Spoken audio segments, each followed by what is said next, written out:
Alrighty, so the latest Doctor Who show's rating is out, and the newest Doctor ain't doing so hot when it comes to this rating. And anybody with two brain cells to rub together could have seen this from a million mile away. They would have seen this coming from a million mile away. Ncuti Gatwa's Doctor Who Christmas Day special ratings are second worst debut in history. Go figure.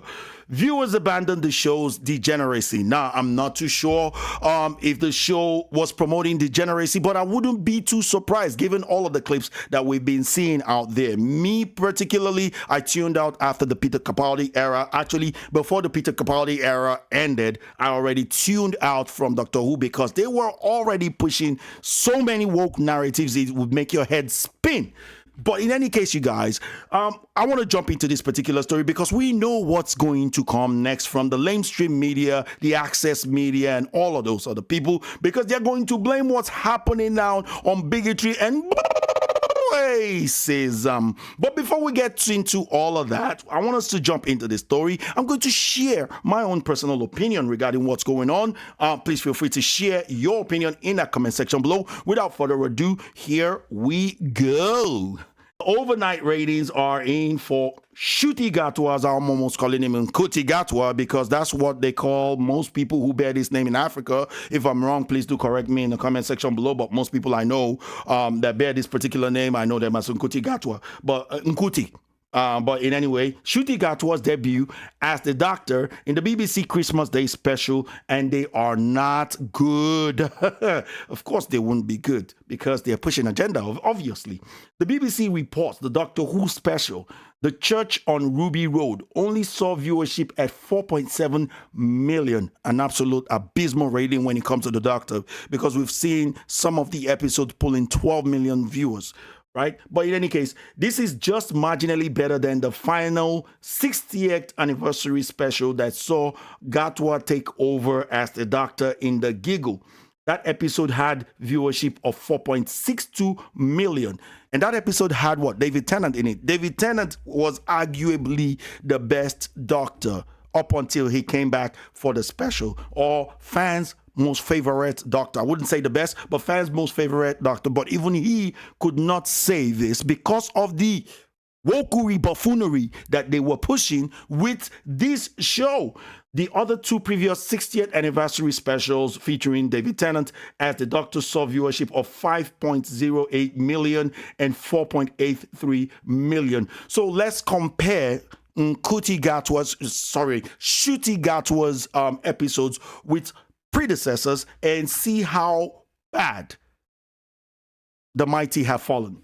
In any case, in fact, Gatwa's debut rating as the Doctor are some of the worst in the entire show's history. Jodie Whittaker's debut episode, The Woman Who Fell to Earth, had an overall viewership of 10.96 million viewers.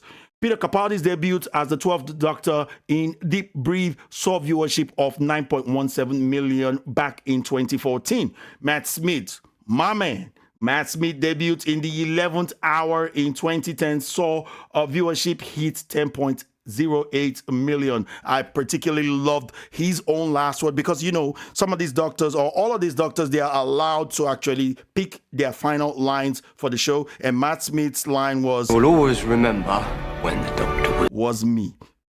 I loved it. I absolutely loved it. As compared to David Tennant's own, that was pretty sad when he said, "I don't want to leave."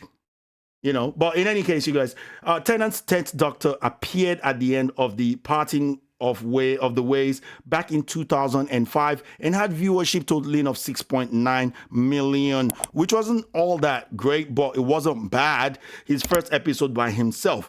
The Christmas Invasion hit 9.84 million viewers, so it went trajectory upwards. Christopher Eccleston's 9th Doctor premiere in Rose in 2005 saw viewership hit 10.81 million.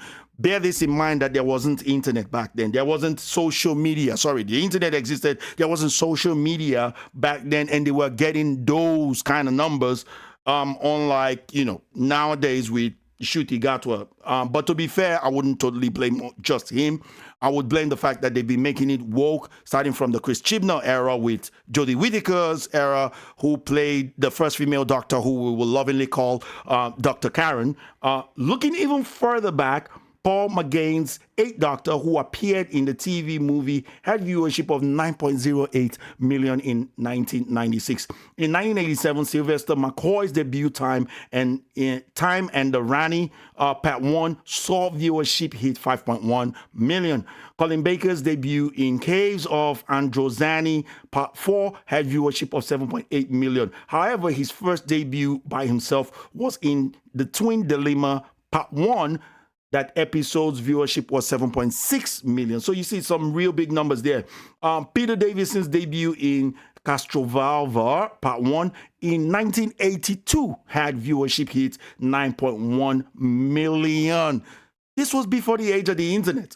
Tom Baker's Fourth Doctor, my favorite. This was the guy that made us all rush in whatever we were doing. Once we heard that theme song, Weenie, I can't sing it. I'm sorry, I've lost my voice. I'm sorry. That guy, Tom Baker, made us all love the Doctor. This was the guy that once it was playing on television, every kid in the block is running straight into their house to go and watch Doctor Who. Everybody. Tom Baker's Fourth Doctor debuted back in 1974. We watched it in the 90s. I think maybe our parents watched it in the 70s and the 80s, but we watched it in the 90s. Robot Part 1 to the tune of 12.1 million people. 12.1 million people, right? That's the best, man. 12.1 million people. John Pertwee's Third Doctor debuted in Spearheads from Space, Episode 1. Its viewership hit 8.4 million. Patrick Troughton's Second Doctor, The Power of the Daleks, Episode 1, debuted in 1966 with 7.9 million viewers. Finally, William Hartnell's First Doctor, the original First Doctor, not the bullshit BS one that they brought in, the little girl that fell somewhere, I don't know, in Jodie Whittaker's own season. Not that one, the original, real First Doctor, not the one that's been retconned. William Hartnell's First Doctor debuted in An Unlately Child back in 1963. It's the only premiere that Gatwa's Doctor beat. It premiered at 4.4 million viewers. However, Hartnell's First Doctor would see viewership increase over the next 10 episodes. Initially, it increased to 5.9 million. In the third episode, it went up to 6.9 million. By episode 7, it hit 8.9 million. With episode 8, it increased to 9.9 million. By episode 10, it hit 10.4 million. Bro, respect. Honestly, guys, these people have totally destroyed this show and they don't care about the fans. You can see the narcissism in the showrunner's mentality and mind and how he reasons. This guy literally comes out to say, new Doctor Who episodes will upset diehard fans, says Russell T. Davies. Because he's not concerned about the diehard fans. He's giving you what is not Doctor Who. This dude is not Doctor. He doesn't have the Doctor's characteristics. He doesn't have what makes the Doctor tick. They are not focusing on what made people love the Doctor. They're focusing on their political agenda, pushing the message and pushing wokery, buffoonery at people's faces. And people are rejecting this. And at the end of the day, when they want to make excuses for poor writings and poor excuses for running bad shows that are pushing political agenda, they're going to say, no, you're just bigoted people for rejecting this and you're all racist. And that's why you don't want to see this. However, the reality is that most of the things that they're trying to push doesn't translate into the real world. I'm not going to watch a show simply because you turn the character from a white person to a black person. Most people are not going to watch the show simply because you change the character from a male character to a female character. Not a lot of women are going to go and see this show.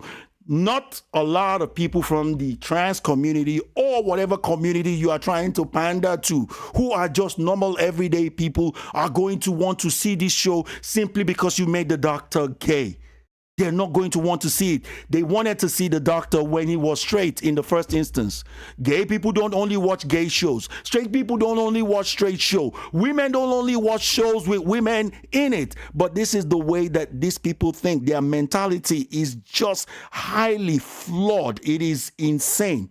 That's the only word I can use in representing what they are trying to do. And they continue to fail. And Disney is out. Disney is actually admitting that their shows are failing because they are pushing this wokery buffoonery. That's what's happening. However, are they going to stop? No, they are going to double down, triple down, quadruple down, like we are seeing with what they want to do with the next X-Men movie, if they even actually call it that. But in any case, you guys, this is what I have for you at this point in time. I want to hear what you guys have to say about this. Are you going to be sticking to the Ncuti Gatwa? I'm really tempted not to call him. I'm really so tempted to call him Ncuti. But are you really interested in this, Doctor? Are you just like me? You've tuned out a long time ago. However you feel about this whole thing, if you think people are just bigoted and don't want to see this, let me know in the comment section below. And I want to thank you guys for watching this video. Hope you guys enjoyed this one. Have a great holiday, and I'll see you guys on the next one. Take care, peace, and Sayas out. Bye bye now.